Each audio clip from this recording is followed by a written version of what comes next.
Hello, uh, it's uh, it's me from my BMW i3. I've done a few videos from this car. Now I've nearly had it for 3 years now. I haven't done a video lately, but I thought I'd do one now because it's summer. Summer's coming and it's quite nice and warm. And I'll tell you my experience of this car.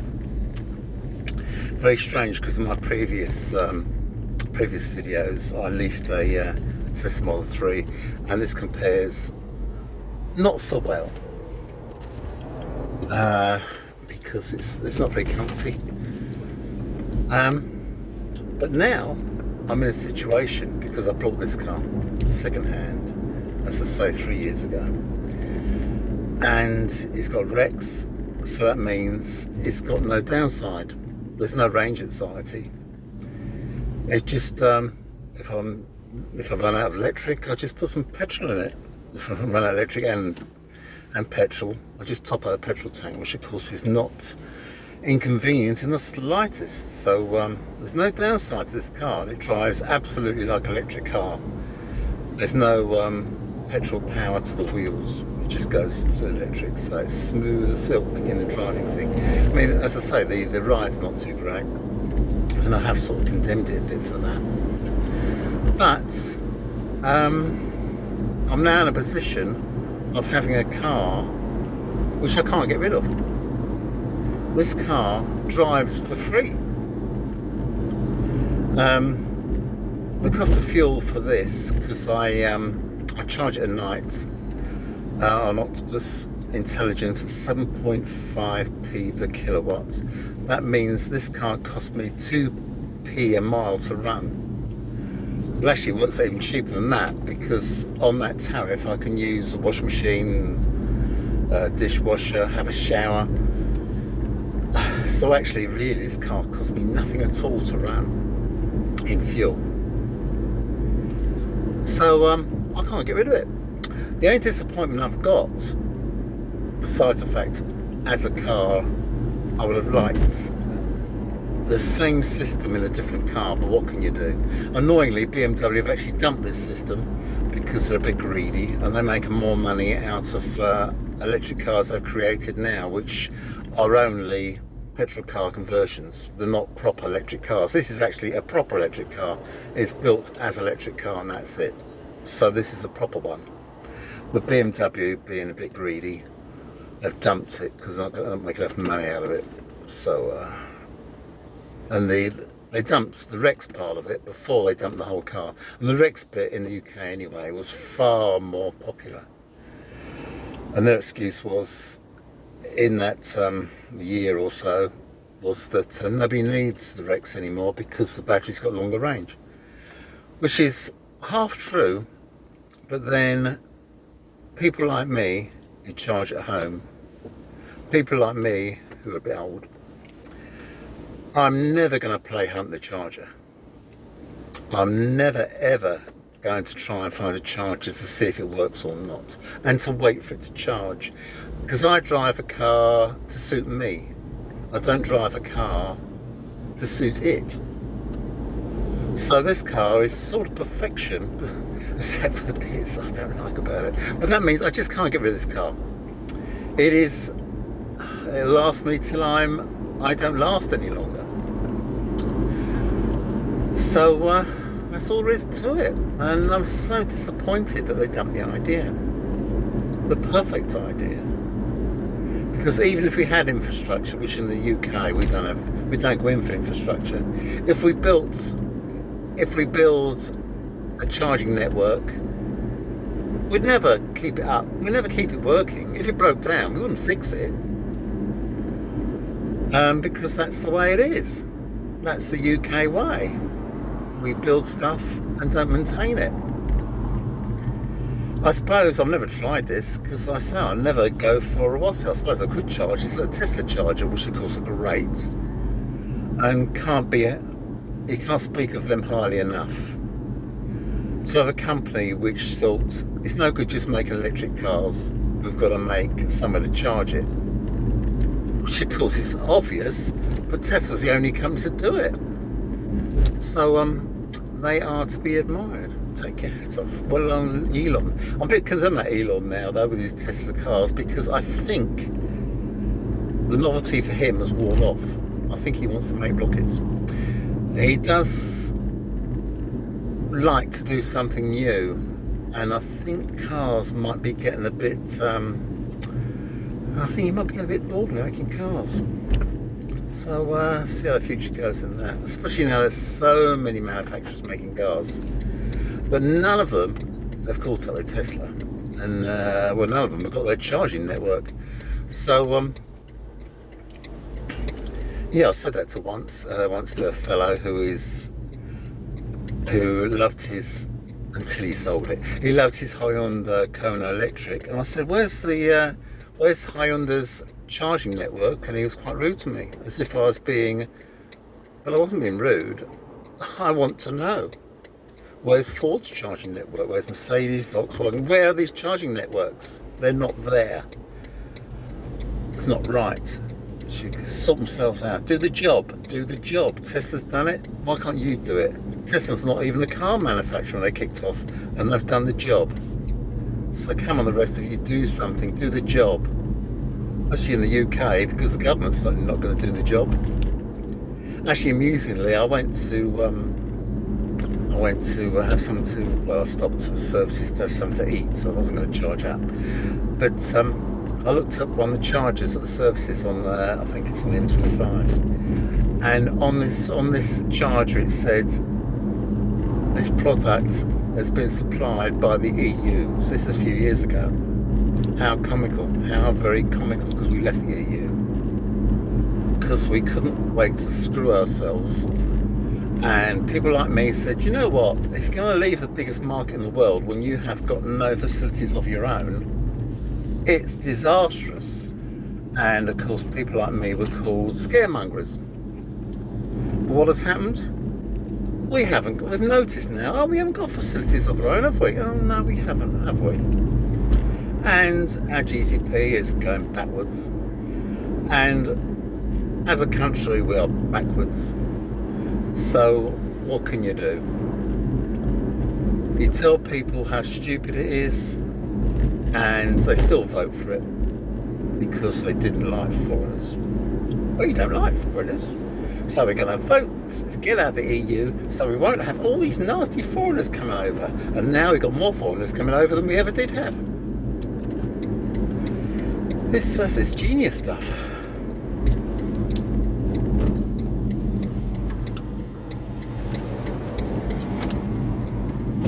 I'm just driving around locally. It's quite nice. Because they've just been fixing the M25, which they're putting a bridge over it or something. Cost of tens of millions.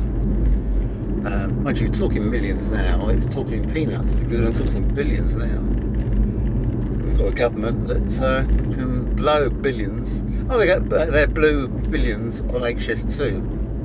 And people like me said, what the hell do an HS2 for? Who wants to go to Birmingham half an hour quicker? And now they've stopped. So they spent the billions, they've knocked down houses, they've destroyed countryside, and now they think, oh, it's too dear. Well, really? Really? You just decided that, have you? So they've just stopped it. So the billions wasted. Which is what it's all about. Billions wasted. What's the point of having billions if you can't waste it? But no doubt the contracts that the billions are paid to must have wandered their way to the government somewhere. Someone's made a nice little contract. Somebody's made a few quid. Somebody's made a few billion. It's very strange. No, it's not very strange. It's the Tory way. Their Tory way is to make billionaires more billions. And poor people less, and pay poor people poorer. Well, that's the system. I mean, I'm sorry to keep saying, wait, let's have some tax cuts. We love tax cuts. And poor people say, oh yes, we love tax cuts. What do you mean tax cuts? You know, who benefits from tax cuts? Rich people benefit from tax cuts. crazy folk. Poor people, oh yeah, we want tax cuts. We don't pay much tax. Yeah, but we don't want to pay any tax. But you do realise poor people use the services. They use the national health, use schools, roads. Poor people use the services. Now, rich people, well, they do drive the road, but rich people don't need the services. They don't need the NHS. So they don't care about the services. So the way rich people feel is it's not fair that we pay for poor people, and they hate it. Rich people hate the NHS because they go private. So they say, why are we paying for the NHS? And the schools, rich people hate schools because their children go to paid for schools, private schools. I think they're called public schools. I don't know what they're called, public schools. And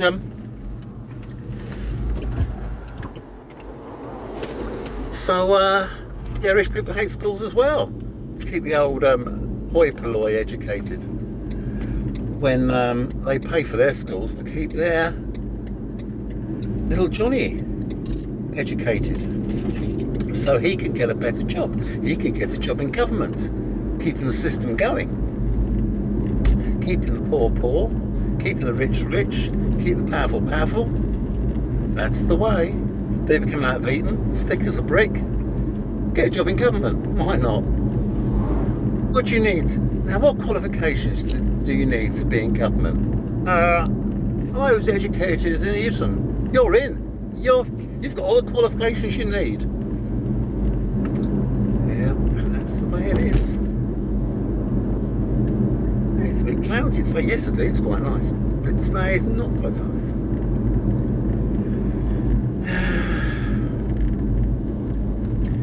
I'm up to ups and downs now. I don't know why I've got the camera shining on me, because he wants to see me, but that's the way I've done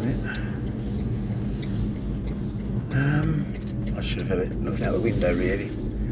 Oh well, never mind. You've got to look at me instead. I haven't got the techie ideas to turn it around without it all going a bit wonky. Someone's just cut the grass. Smells grassy, smells green. It smells like summer. So there we are. I mean, I haven't done a video for a long time, because I've been in hospital because I had a bit of an operation, which apparently is all right. Cross your fingers. Cross my fingers. Actually, quite high ups and downs. I'm looking down over. I can see over the City of London from here, and it's not very clear today. Now, the wacky thing is, people say, oh, there's no such thing as pollution, it's lovely. But when we had lockdown a few years ago now, it's crystal clear.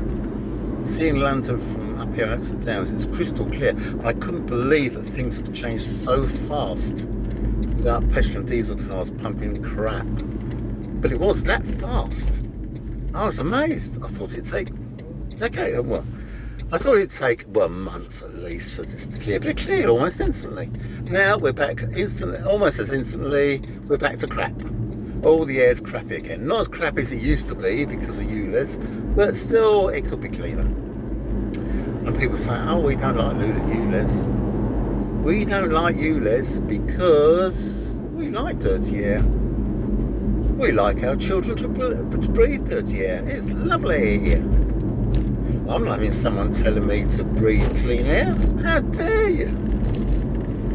Greta Thunberg says breathe clean air. What a bitch. Greta Thunberg says Israelis shouldn't be killing children and women. What a bitch. Naughty Greta saying these things shouldn't happen. What a horrible person you are. What a horrible person. Yeah, let's do some more killing. Let's pollute more air. Let's back a country which blows up children. That's a plan, isn't it? And that's what we're doing. This is a smooth piece of road. I don't know if you can hear it, but you can't hear it because it's so smooth. Because it's got very nice houses down here, and very nice houses like to have the roads that go past their house very smooth. because they don't want to be disturbed by noise. And most of the noise that comes from traffic these days, because even petrol and diesel cars are pretty quiet, unless some arsehole has made it, adjusted his exhaust to pop bang like a moron. Most of the noise that comes from the road is actually from road noise, not from the engines. It's an odd one because I was really into it, a bit fanaticky about making. I mean, this is really quiet, and I was quite fanaticky about making it quieter. So I thought, well, I could put some padding here and padding in the floor and something in the doors, and it doesn't work. Because after loads and loads and lots of companies do this at great expense, sound insulation on cars. But what they do doesn't work, because the noise you get, the road noise you get, is actually from the tyres rubbing on the road. It's the same noise you get if you were standing outside the car. The noise is coming through the windows, and you can't really pad the windows because you can't see out. So car is so a lot of cars now, like Tesla now, put some double glazing in, and they must be super good on top of a super good car. So they are absolutely fantastic. Well, I'd love to have one, but I can't afford one. That's why I'm in this my forever car. If I'd known now what I know now, if I'd known then what I know now, I would have got this car with a sunroof, making nice and light, and it opens. And I would like leather interior, because the cloth interior looks a bit bleh. It looks, I mean, people swoon about the interior on this car. I'm looking at it, I can't see it. It looks incredibly basic to me, and the surfaces are rough. I don't like the trim, but the upper models have got better trim. So if I'd known then, when I bought this, I would have bought one with all the bits on, and a decent stereo, because it's got rubbish stereo, and all would be well. Well, all would be better, and I've got to live with this one forever, because I just have. And I could trade this in for one with more bits, I suppose. But it's all money, isn't it? And when you're retired, your income is a bit gone. So what can you do? So I've got this forever, because I did lease a Tesla, because I could afford to lease one, but short term. If I carried on the lease forever, I'd go broke, because it is expensive to lease a car. It is money down the drain, because leasing companies don't do it because they like you. They do it to make a profit. So this car is now, I actually bought this on hire purchase, and I paid it off nearly a year ago. So now I'm on free, I'm rock and roll. I think I paid 17 grand for this, then soon after it went up to 20 grand, and I thought, oh, that's handy. Then the balloon popped and the price came down. So then it went down and down and down. Now I could get on the old give you nothing site, a wee blaney car. I could get probably about 11 grand for this. I suppose not bad for 3 years, and if I did privately I'd get a bit more, part exchange I'd probably get a bit more.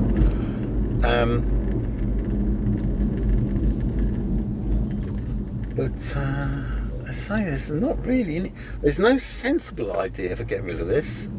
The sensible idea is keeping this. A lot of people complain about depreciation. Of course, depreciation is huge on a new car, so I don't quite know what they're expecting, but depreciation is massive. And when I say, oh, I've got this car, I've had it 3 years, it's depreciated so much, I'm going to sell it. Well, you've just paid the depreciation.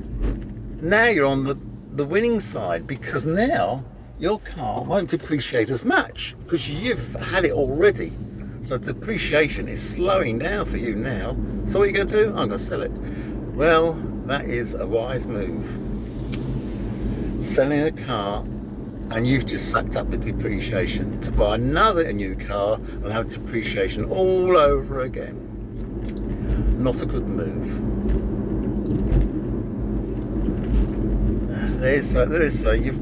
way, if you're watching these car-y type videos, the moron has got a Porsche Taycan. He calls it a milk float. Fabulous car, electric. And he makes money out of saying it's crap. And all the people who, of course, there's so many people at anti-EV say, oh yes, it's crap in it. Oh, look at it, how crap that is. It's a fabulous car. Probably one of the best cars in the world.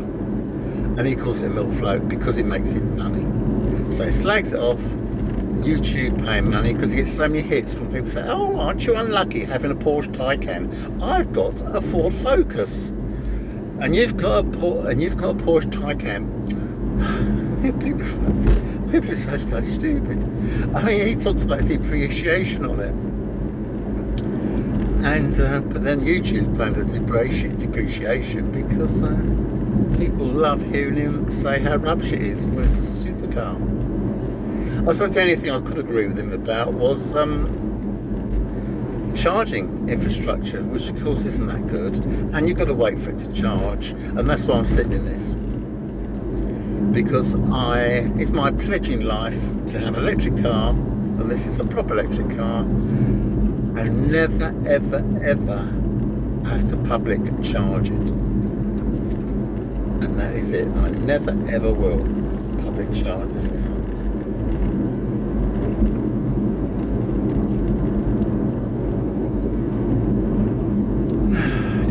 Ranted enough. Shall I tell you about me being in hospital? Well, that's pretty grim. Things went badly to start off with, but I came out, got better at home, then had some chemo, and that made me feel incredibly ill. I mean, I can't even explain how bad it made me. I couldn't accept coldness. Even when it was warm, I couldn't drink a cold drink. I couldn't breathe cold air. I mean, not just inconvenience, but agony. To the point where I was rushed to hospital and they found I had clots on my lungs, and they gave me some tablets, and it's all a bit messed up. But apparently the cancer thing has gone by the by, it's passed. And when I went to hospital, they operated to take a lump out of my colon. This is going to be really boring, isn't it? Took a lump out of my colon and said there may be some problems with one of the polyps, and so that's why they gave me the chemo. But so I didn't have all the chemotherapy, because if I had, I don't think I'd be here. So, but they say the cancer isn't in me, because it was sort of what they call that, belt and braces, having the chemo. But the chemo, even though I didn't have a complete course, I only even had a fraction of the course, about a quarter of the course, because I had to stop. And as I say, it was doing me damage, and the damage it did me, I've still got now. The chemo did me damage, and I've still got the damage. But apparently I'm going to be around for a while, so let's see how it goes. I haven't checked the microphone or anything. I hope some of this is recording. I'm just wasting my breath. I know nobody really watches my videos. No, they don't, so that's a fact. Especially this part, especially parts when I talk about my illnesses. Or why would they? Well, I will do a little video in because something's coming in a few days' time. It's a little gadget about plugging your phone into charge, and it seems such a good idea that I can't believe nobody's done it before. But I'll do that in a few years' time, and I've actually a few days' time, and I've actually got the thing, because it seems very handy. Shall I call it a day? I think I will call it a day. It's a rough piece of road. Can you hear it? Smooth piece of road. Can you tell the difference? The road noise is a bit harsh, which is a bit odd in a way, because it's got skinny tyres, which should really give you less road noise. This has got a fair old chunk of road noise. As I say, the road noise comes in from the outside. It doesn't come through the car. and I'm old, and I've always been into making cars, you know, obviously petrol, diesel cars, then cars quieter. But then it's trying to lose the noise from the engine or the gearbox or whatever in electric cars. It's just trying to lose the wind noise, which in this is all right. And like, actually, wind noise doesn't really bother me much. Some people are quite obsessive with wind noise. I'm not that bothered. But road noise, I could do without. And you've got to be, I think in the future, more electric cars that have double glazing, because it is coming from the outside to the inside. They are making some quieter tyres. These quieter tyres, what they do is they have foam, not foam like insulation, foam like a sponge really. No, in furniture, that type of sponge. And they put it as a strip, yeah, the width of the tyre, around the edge of the inside of the tyre sponge. So that does help because it cuts down the noise inside the tyre, which is part of the noise you're hearing in the car. And apparently it's helpful, but not amazing. It's not sort of, wow, hey, that's it. No, it helps a bit. So well, maybe one day some genius will come up with that. If you get rid of the road noise, we'll have cracked it. Yeah, I mean, sitting here now, there's no wind noise when I'm going 35 miles an hour. All I can hear is the road noise. This is quite a smooth road, but that's all I can hear. No other noise at all.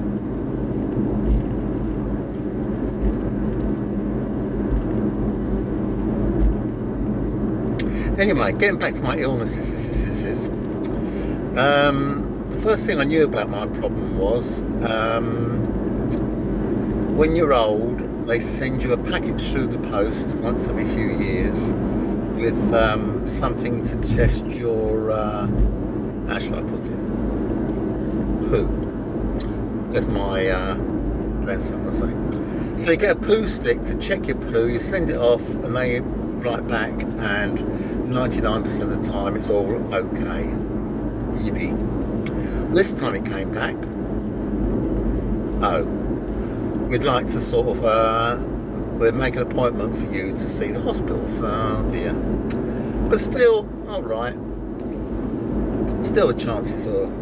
So anyway, so you go to the hospital, and they, well, I went for the sedative thingy, so they probe around where you don't really want to be probed around. But actually, I didn't even notice anything was going on. This sedative was great. So, and then there and there, you know, right away, they actually do analyse it. They must grab a bit from inside and stick it under their microscopes. I'm guessing, but I'm pretty sure that's what happens. And they analyse it and come back to you while you're still in hospital. This is really quick. And they say, and you always know you're in trouble because they offer you a choice of biscuits. So you know there is a bit of a problem. So, eating my biscuit is saying you've got a problem. There is something in there, you need further tests, and yeah, it's odd because I didn't really react at all. Don't know why. Anyway, so I had the test and said, yeah, and then, you know, well, there is a problem. But, and it's really fast. I mean, I thought the NHS was finished, but they're really swift. I'm taking my hat off to them. I went straight to the doctor, the surgeon doctor. Surgeon doctors are called Mr. They've lost the doctor because they are toppy tip-top people. So you see him, really nice guy, and he says, yeah, operation date and all that. Wham, bam, thank you, ma'am, in for the operation. Okay. Came out of the operation. They hoped to do a keyhole jobby, but they couldn't find what they're looking for, so they went in big time and chopped a lump of my colon out, apparently about 3 foot. Jesus Christ. And I said, well, I've been missing that. And they said, well, not really, because you had a long colon, so it'll be all right. So, oh, that's all right. So Then I was in hospital for much longer than I expected to be, and it wasn't that close to home, so my poor wife had to do a bit of travelling to visit me. Do you know what? That's a really horrible job. Visiting people in hospital, that's the pits. There's nothing more boring than visiting people in hospital. I mean, sick people are boring anyway, but to go to hospital to do it, grim. So I wasn't eating, and they put in more pipes and feeding through pipes and all this and that. And so they let me out after, I don't know, 10 days I suppose. Came home, felt pretty bad. This is just before Christmas. This Christmas just gone. Christmas 2023. So, came out, got better, felt good. Nice Christmas. All is well. I could eat, drink, be merry. Then it's time for my chemo. They put me in the chemo. Just in case, belt and braces chemo. Oh my God, it destroyed me. It's like all the good that was done by the operation was undone, because a lot of the symptoms I had, which I didn't know I even had, returns with the chemo. It's like, oh, well, what? So, so as I say, I didn't do it for long because it was doing me in. And it would have done me in. If I carried on with it, I wouldn't have come out the other side. It's something doctors, nobody knows. If you want to talk to somebody about chemotherapy, you're better off talking to an old nurse than a doctor, than a young doctor, because an old nurse has seen it a million times, and a new doctor hasn't. So he's not experienced in this stuff. So, yeah. Anyway, what was I up to? Oh yeah, I came out, felt good, had the chemo, felt bad. Now, I feel alright. Not as good as I did in the interim between Christmas and the chemo, but alright. I put on weight, which I suppose is a good thing as far as cancer is concerned, but a bad thing as far as being overweight. Because I was sustained when I was in the hospital, and only in there 10 days. But when you don't eat, well, I don't eat, I don't sleep. So now I feel alright. It's funny getting the old CT scan results saying, you know, all is well, because I wasn't going to be shocked either way. If they said, oh mate, you've had it, you know, cancer's in you and that's it, I wouldn't have been surprised. But so it's good news. I am okay. It seems. Who knows? Everyone's different, aren't they? The chemo, I obviously reacted hugely badly. Some people just brush it off, no problem. It's horses for courses, and no doctor can really say exactly what's going to happen. And they won't tell you exactly what you should do, because they don't know if they're going to be right or wrong. As I say, everyone's different. So to get a conclusive opinion on things isn't really going to happen. They can't really blame them either, because they can't really advise on individuals, because, as I say, individuals aren't the same. So, I mean, the person that knows your body best is you. And it's hard to explain to other people how you feel.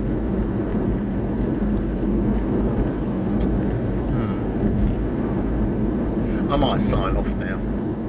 Anyway, nobody's watching all this anyway. So maybe I'm doing this just for friends and family. So if the worst comes to the worst, why am I so jolly about it? If the worst comes to the worst, they can see my video and see my recent events. See and hear my recent events of doom and gloomy. So anyway, I think I'll go now. If I can turn this thing off, I will. Now, where the brain is it?